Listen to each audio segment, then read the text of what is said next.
Married at 19 against her will, she feared him, until his wedding gift shocked the whole town. At 19, Clara Whitmore learned that silence could be heavier than chains.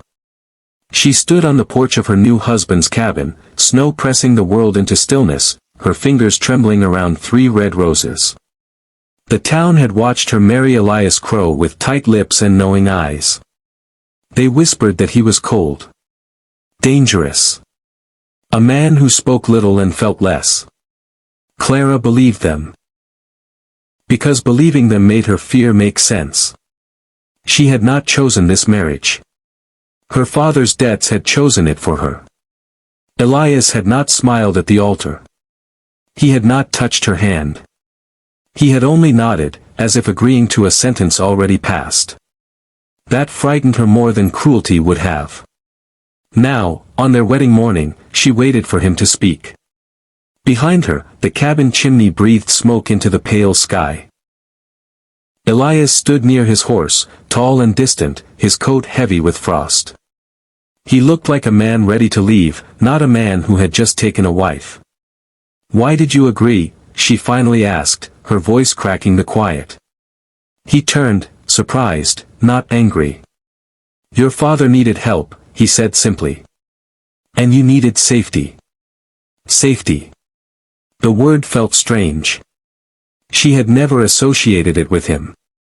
The first weeks passed like winter itself, slow, biting, and unforgiving.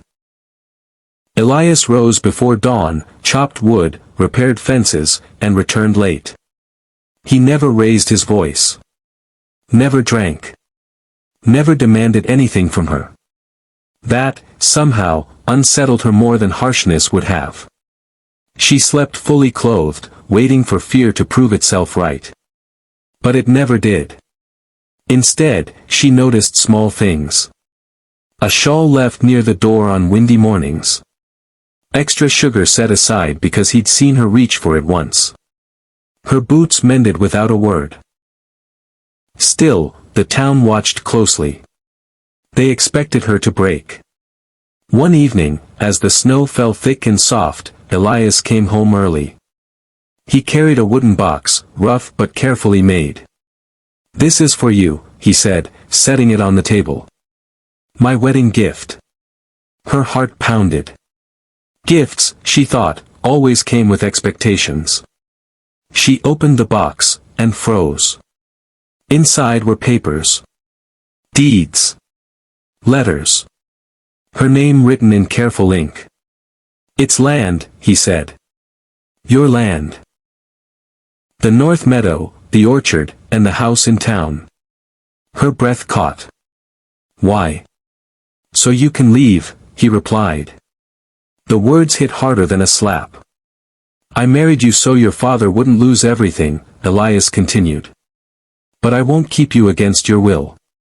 This is yours. If you stay, it's because you choose to.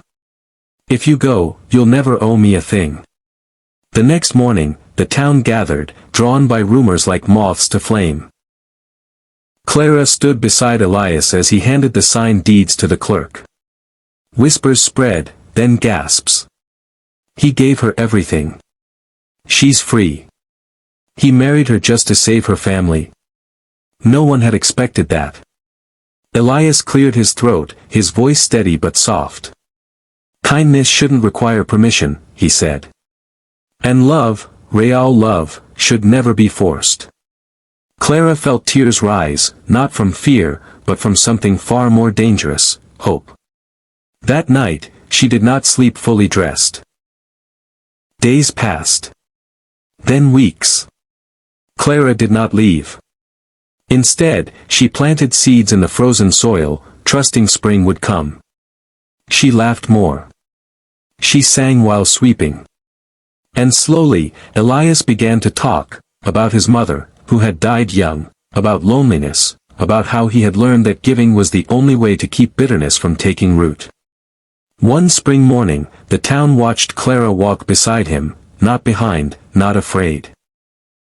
Years later, when people asked her why she stayed, she would smile and say, "Because the man I feared gave me freedom before I ever asked for love." And that, she learned, was the moment she truly became his wife. Not by force. Not by fear. But by choice, and by a gift that reminded an entire town that humanity, when given freely, can change everything.